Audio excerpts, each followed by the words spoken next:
गेली 15 दिवसापासून अमेरिका आणि इराण यांचा युद्ध संघर्ष सुरू आहे। याचे परिणाम थेट भारत देशामध्ये सातत्यानं जाणवताना आपल्याला पाहायला मिळत आहे।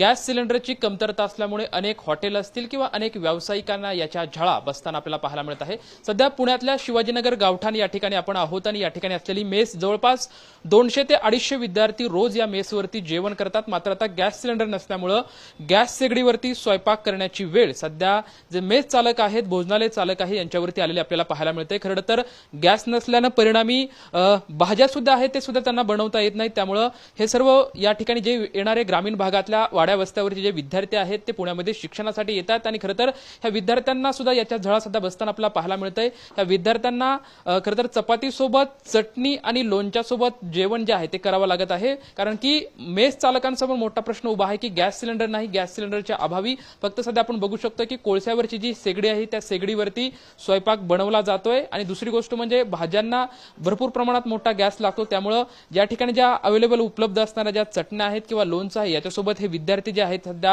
आपल्याला बघू शकतो की खरं तर गॅस अभावी वेळ सुद्धा भरपूर लागतोय की हे सर्व स्वयंपाक तयार होण्यासाठी। त्यामुळे या विद्यार्थ्यांना आपल्या ताटामध्ये अक्षरशः लोणचं आणि चटणी जे आहे ते घ्यावे लागत आहे। अशावरती सध्या यांना जेवण जे आहे सध्या करावं लागत आहे। या सर्व मेसचे जे मेस चालक आहेत त्या आपल्या समवेत आहेत, आपण त्यांच्यासोबत चर्चा करणार आहोत। खरं तर मावशी, तसं बघायला गेलं तर सध्या वाईट परिस्थिती आहे, विदारक आहे, पण अशा परिस्थितीमध्ये समोर मेस चालवणं हे मोठं तुमच्यासमोर प्रश्नचिन्ह आहे। सध्या मेस सुरू ठेवली आहे, मात्र आता चपात्या कोळशावरती म्हणजे जी कोळशे शेगडी आहे त्यावर चालू केले आणि मुलांच्या ताटामध्ये सध्या शेंगदाण्याची चटणी दिसते। काय त्यांना देणार ना, गॅस नसल्यामुळे दुसरा पर्यायच नाही, म्हणून त्यांना फक्त चटणी आणि चपाती तेवढं तरी देते।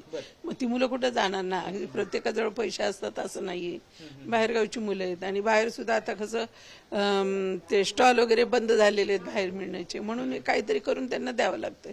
साधारण हा तुटवडा तुम्हाला कधी दिवसापासून जाणवत आहे? तुम्ही काय गॅस सिलेंडरचे जे तुम्हाला जे धारक म्हणजे मिळणारे होते त्यांच्यासोबत काय संपर्क केलता का? नाही, 10-12 दिवस झाले ते सिलेंडरवालेच आहे ना, फोन उचलत नाहीयेत, म्हणजे सांगत पण नाहीत, म्हणजे उचलत पण नाही आणि येत पण नाहीयेत विचारायला। त्यामुळे सिलेंडर नाहीये, गॅस नाहीये। खरं तर गॅस सिलेंडर नसल्यामुळं मेस बंद ठेवण्यापेक्षा कोळशाच्या शेगडीवरती खरं तर हे सध्या या ठिकाणी स्वयंपाक सुरू आहे। काही विद्यार्थी या ठिकाणी बसलेले आहेत। खरं तर तुम्ही जेवणासाठी ताटं घेऊन बसलाय, कोळशाच्या शेगडीवरती स्वयंपाक सुरू आहे आणि तुमच्या ताटामध्ये खरं तर चटणी आहे, लोणच्या सोबत तुम्ही सध्या जेवण सध्या सुरू आहे तुमचं। मी ह्या मेसला अनेक वर्षापासून आहे। कोरोनामध्ये पण आमच्या मावशींनी सगळ्यांना जेवण खाऊ घातलेलं। आता पण गॅसच्या सिलेंडरच्या अभावी सगळ्या मेस बंद झालेत, बाहेरचे स्टॉल बंद झालेत, तरी पण आमच्या मावशींनी एक शेगडी वगैरे आणून त्यांच्या परीने पोरांना खाऊ घालायचं काम चालू आहे। आमच्या मेसला 2 भाज्या असतात, वरण भात आणि चपात्या, अनलिमिटेड जेवण असतं। परंतु सिलेंडर नसल्या कारणानं मावशींना भाज्या बनवणं सुद्धा अवघड होतंय, तरी पण त्यांनी त्यांच्या परीने पोरांना खाऊ घालतात। आज आम्हाला 2 भाज्या नाही आहेत, मावशींनी एक भाजी वगैरे करून प्रसंगी आम्ही आमच्याकडून चटणी वगैरे असते, चटणी दही वगैरे सोबत आम्ही चालवलंय। म्हणजे बाहेर कुठं आम्हाला उपलब्ध नाही, मावशीने आम्हाला कसं बसं खाऊ घालतात।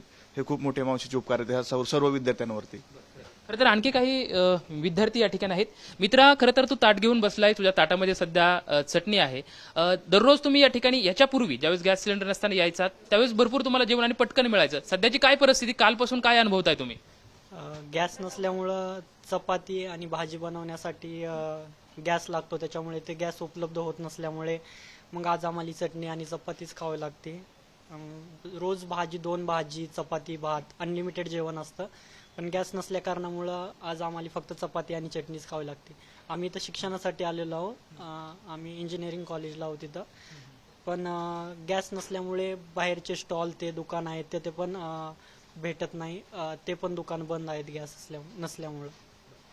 खरं तर आपण बघू शकतोय की अमेरिका इराण युद्धाच्या झळा सध्या पुण्यामध्ये सुद्धा अनेक ग्रामीण भागातले जे विद्यार्थी आहेत त्या विद्यार्थ्यांना सुद्धा बसताना आपल्याला पाहायला मिळत आहे। अक्षरशः ताटामध्ये चटणी आणि लोणचं घेऊन चपात्यासोबत हे विद्यार्थी जेवताना आपल्याला पाहायला मिळते, कारण की गॅसची कमतरता असल्यामुळं अनेक भाज्या या मेसधारकांना करता येत नाहीत आणि अक्षरशः चटणी आणि लोणच्या सोबत जेवण करण्याची वेळ सध्या अनेक विद्यार्थ्यांवर आलेली आपल्याला पाहायला मिळते।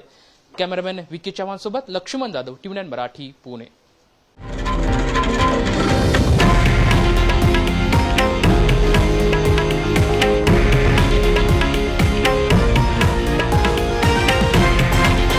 हे आहे देशातील नंबर 1 न्यूज नेटवर्क आणि आपण पाहत आहात TV9 मराठी, एकमेव।